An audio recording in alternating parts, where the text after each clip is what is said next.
रीटा की अम्मी सौतेली थी। वो सबके सामने तो रीटा के साथ बहुत अच्छा सुलूक करती, लेकिन अकेले में उसे खूब खरी खोटी सुनाती। सुन, तेरी अम्मी मरने से पहले तुझे ये नहीं सिखाया कि दिन भर गाय की तरह चरती रहती है? कभी कुछ काम भी कर लिया कर, सारा दिन बस बैठी रहती है। अम्मी, सुबह 4 बजे उठा देती हो, खुद तो सोती रहती हो, मुझे ही घर के सारे काम करवाती हो, खाना पकाने से लेकर सफाई। आपने तो काम वाले भी छुड़वा दी। मैं अब्बू जान से बात करूंगी कि आप सबके सामने कुछ और पीछे कुछ और हो। हाँ हाँ, जा बता दे। मैं तो कहती हूँ कुछ ऊपर से भी लगा के बता देना कि मारती हूँ, पीटती हूँ, लेकिन ये सोच लेना, तेरी तो हो गई है निकाह की उम्र, लेकिन पीछे जो तेरा छोटा भाई है ना, उसकी पढ़ाई लिखाई पर ठप्पा लग जाएगा, समझे?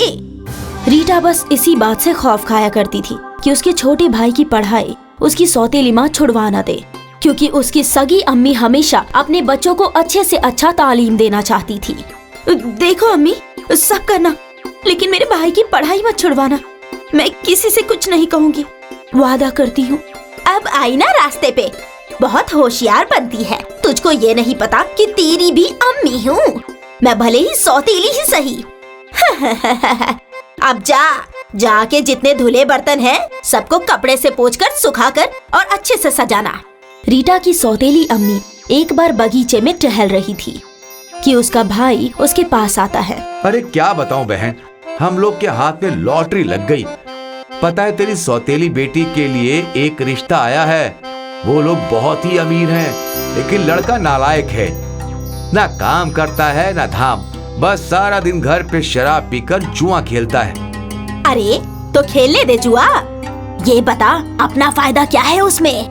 अब नालायक बेटे के निकाह के लिए वो 5 लाख रुपया दे रहे हैं। बस लड़की अच्छी चाहिए, हम लोगों को क्या है, हम तो निकाह करा देंगे चुपचाप और पैसे ले लेंगे, फिर ऐश ही ऐश है। सौतेली अम्मी को क्या चाहिए? पैसे, फिर चाहे बेटी का जो हाल हो। और वो तो सोचती है कि चलो अच्छा ही होगा कि बला टलेगी। वो पैसे लेकर रीटा का निकाह सुनील से करवा देती है। तेरी अम्मी तो सौतेली थी, लेकिन सुना है तुझे बहुत प्यार करती थी। देखा विदाई में कैसे रो रही थी। लेकिन एक बात समझ नहीं आई, उसने पैसे के लिए ही तो निकाह नालायक लड़के से क्यों कराई? कैसी बात कर रही हैं आप? प्लीज उन्हें नालायक ना बोलिए। आपने अम्मी को कितने पैसे दिए थे? 5 लाख रुपए, सारे कैश। तेरी सौतेली अम्मी और सौतेला मामा आकर ले गए थे। रीटा सास की बात सुनकर अगले दिन मायके जाती है, जहाँ सौतेली अम्मी नोट गिन रही होती है। रीटा अम्मी से पैसे उठा लेती है और अम्मी पर जोर से चिल्लाती है, शर्म आनी चाहिए आपको। एक बेरोजगार शराब पीने वाले लड़के से आपने मेरा निकाह करवा दिया, बस चंद पैसों के लिए। ये भी नहीं सोचा कि मैं सारी जिंदगी कैसे गुजर बसर करूंगी। निकाह से पहले सौतेली माँ का दुख झेला और अब निकाह के बाद शौहर का दुख झेलूं। चल चल पैसे यहाँ दे, नहीं तो तू जानती है ना, तेरे भाई को घर में बिठा दूंगी। तभी वहाँ रीटा का छोटा भाई रोते हुए आ जाता है। आपी आपी, तुम क्यों चली गई? ये तुम्हारा सारा काम मुझसे करवाती है, और तो और देखो पोछा लगा लगा कर मेरे हाथ कैसे हो गए हैं। रीटा भाई की हालत देखकर जज्बाती हो जाती है। वो सौतेली अम्मी को सारा पैसा दे देती है और कहती है, ये लो अम्मी, बस मेरे भाई पर जुल्म न ढाओ। अब्बा जान दूसरे शहर में रहते हैं, यहाँ सिर्फ यही तो है आपके पास, इसे भी आप परेशान करके रखती हैं। अच्छा, इतनी फिक्र है तो साथ ले जा, ले जा। लेकिन ये ख्याल रखना, बहन के मायके में उसका भाई कुत्ते की तरह होता है। रीटा को समझ नहीं आता कि वो क्या करे। वो वहाँ से चली जाती है, लेकिन भाई को जल्द आने की बात बोलकर जाती है। रीटा ससुराल में दुखी रहने लगती है। एक दिन शौहर जब होश में आता है तो, क्या बात है रीटा, कोई परेशानी है क्या? मैं जानता हूँ मेरे जैसा शौहर किसी को नहीं चाहिए, लेकिन फिर भी सौतेली अम्मी के कारण तुमने मुझसे निकाह किया। मैं तुम्हारा एहसान कभी नहीं भूलूंगा। रीटा, मैं कोशिश करूंगा कि शराब ना पीऊं। रीटा शौहर की तरफ मुस्कुरा कर देखती है। पहली बार किसी ने उससे उसकी परेशानी की वजह पूछी थी। रीटा शौहर के सामने टूट सी जाती है और रोने लगती है। नहीं नहीं, मुझे आपसे कोई शिकवा, कोई शिकायत नहीं है। मैं तो अपने भाई को लेकर परेशान हूँ। सौतेली अम्मी मेरे आने के बाद घर का सारा काम उससे करवाती है, जबकि वो पढ़ाई में बहुत अच्छा है। बस उसी की फिक्र रहती है। ओह, इतनी छोटी सी बात पहले क्यों नहीं बताया? हम लोग का नैनीताल में स्कूल है। मैं अभी प्रिंसिपल से कहकर वहाँ दाखिला और हॉस्टल में रहने के लिए पढ़ाई का बंदोबस्त करा देता हूँ। रीटा शौहर की बात सुनकर खुश हो जाती है। जल्दी ही रीटा के भाई का नैनीताल के स्कूल में दाखिला हो जाता है। भाई बहन दोनों खुशी खुशी रह रहे होते हैं। शौहर भी शराब पीना बंद कर देता है। लेकिन एक रोज रीटा के ससुर उसके पास आते हैं। बेटा रीटा, तेरे आने के बाद सुनील काफी सुधर गया है। वो अब पीता भी नहीं है। लेकिन मुझे बस एक फिक्र है कि वो कोई काम नहीं करता। हम लोगों का इतना बड़ा कारोबार है, वो अगर काम नहीं करेगा तो एक रोज सब खत्म हो जाएगा। अब इसका इलाज भी तू ही कर दे। रीटा कुछ सोचती है। फिर, अब्बूजान, मैं आपसे जैसा कहती हूँ आप इनसे वैसा ही बोलिएगा। हो सकता है ये तरीका काम कर जाए। फिर रीटा ससुर को कुछ बोलती है और फिर अगले ही रोज रीटा शौहर से कहती है, सुनिए, मैं माँ बनने वाली हूँ। मुझे दवाई दिलाने के लिए डॉक्टर के पास ले चलिए। कुछ पैसे रख लीजिए। कुछ फ्रूट्स और ड्राई फ्रूट्स ले लेते हैं। सुनील अब्बा के पास जाता है और उन्हें खुशखबरी देता है और अब्बा से पैसे मांगता है। पिता सोची समझी योजना के तहत, अरे कैसे पैसे? मैं तुम लोगों को पाल रहा हूँ, वो क्या कम है जो एक और आ रहा है? अरे बच्चे पैदा कर रहे हो तो उसके पालने का इंतजाम भी करो। मैंने कोई खैरात या पनाहगार थोड़ी ना खोल रखी है। सुनील, ये बच्चा पैदा मत करो क्योंकि मेरे पास अब पैसे नहीं है। सुनील पिता की बात से इतना परेशान हो जाता है कि वो रीटा के पास आकर रोने लगता है। पता नहीं पिताजी खुद को क्या समझते हैं। पैसे देने से इनकार कर दिया, बोलते हैं कारोबार संभालो। पैसा देने से इनकार कर दिया। अरे उनका पोता होने वाला है और पोते के लिए उनके पास पैसे नहीं है। कैसे दादा जान है ये? और मुझे बोलते हैं कि कारोबार संभालो वरना बच्चे पैदा मत करो। अरे अरे, कोई बात नहीं। वैसे अब्बूजान बात तो सही कह रहे हैं। कहने को इतना बड़ा कारोबार, लेकिन कौन संभाले? पिताजी की बात तो सब बेकार है ना। और बिना पैसों के हम लोगों के बच्चे की तो भीख मांगने की हालत। सुनील रीटा को बीच में ही रोक देता है। भीख? नहीं नहीं, मेरा बच्चा कभी भीख नहीं मांगेगा। उसके लिए चाहे मुझे दिन रात मेहनत क्यों ना करनी पड़े। सुनील कारोबार पूरी ईमानदारी और जतन से संभाल लेता है।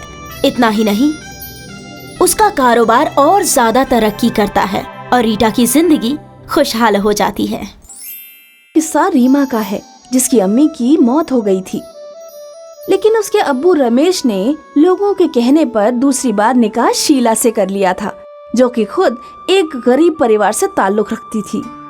शीला पर जिम्मेदारी थी अपने 2 छोटे भाई और एक बहन की। निकाह के बाद, देखो, मैंने तुमसे निकाह सिर्फ अपनी बेटी रीमा और बेटे सोनू के वास्ते की है। मेरे पास खाने पीने की कोई किल्लत नहीं, घर भी है। तुम्हें सिर्फ इन बच्चों को अम्मी का प्यार देना है और इन दोनों को किसी लायक बनाना है। मुझे मालूम है, लेकिन मेरी सिर्फ इतनी सी शर्त है कि मैं कभी भी अपने भाई बहन के लिए कुछ करूं तो आप मुझे टोकेंगे नहीं, क्योंकि मेरे अम्मी अब्बू गरीब हैं। चलो ये भी ठीक है, लेकिन मेरे बच्चों को कोई दिक्कत नहीं होनी चाहिए। उन लोगों के बाद जो वक्त मिलेगा वो तुम अपने भाई बहनों को दे देना। कुछ दिनों बाद शीला को एक बेटा पैदा होता है।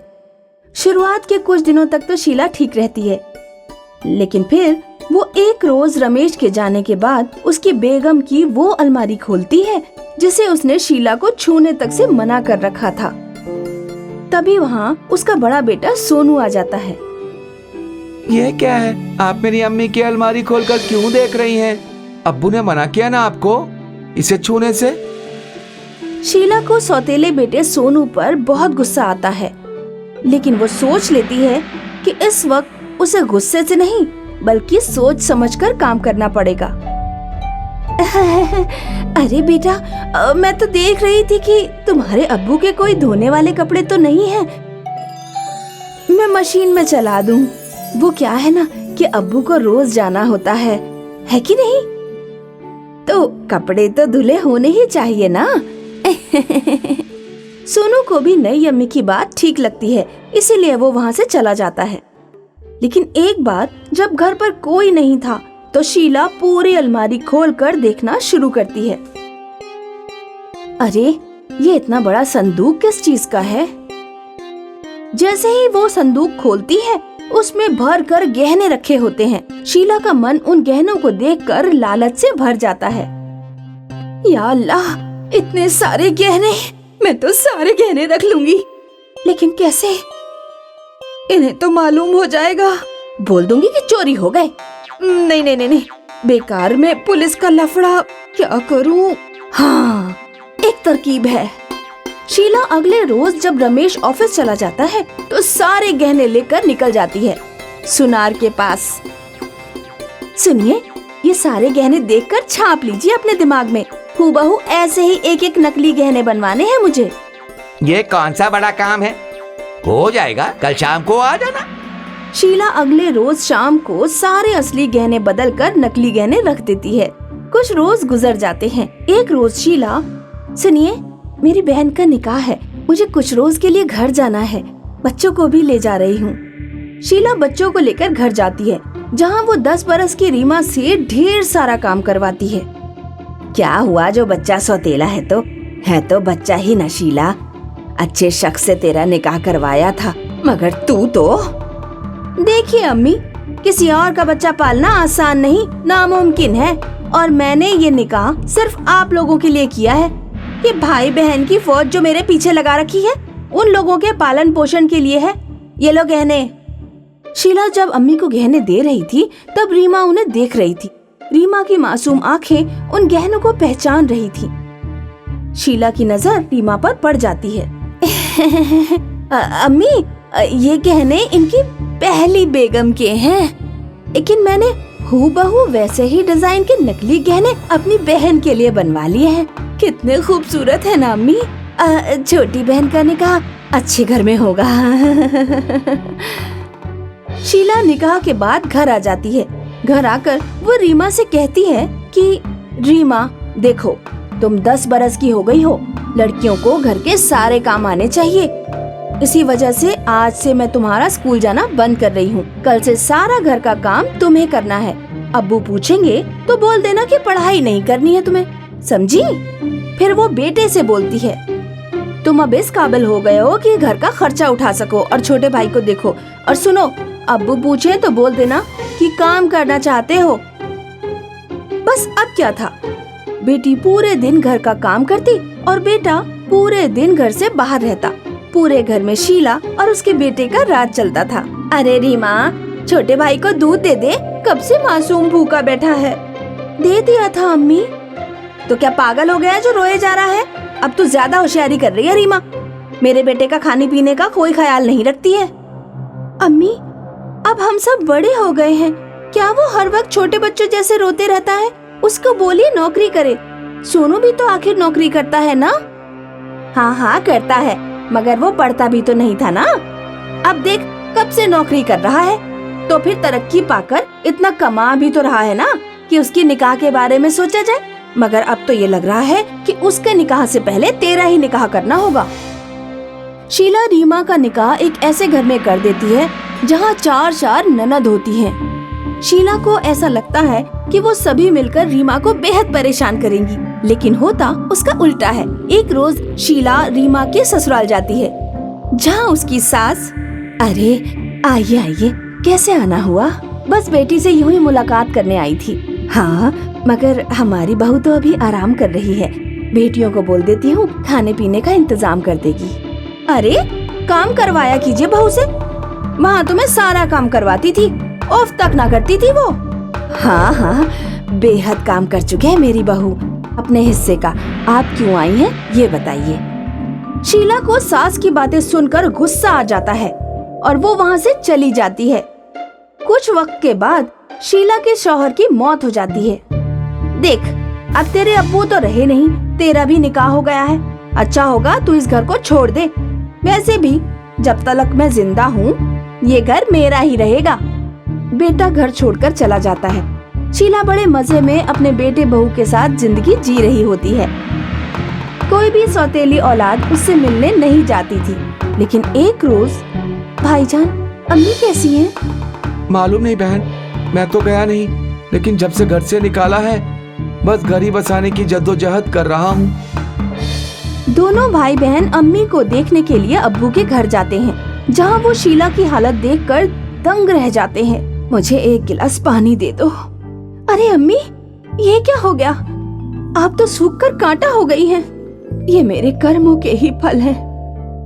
बहू ने बेटे को मुझसे अलग कर दिया, सारे गहने पैसे सब कुछ ले गई। अब मैं यहाँ एक रोटी तक के लिए मोहताज हो गई हूँ। फिर दोनों भाई बहन अम्मी की देखभाल करते हैं।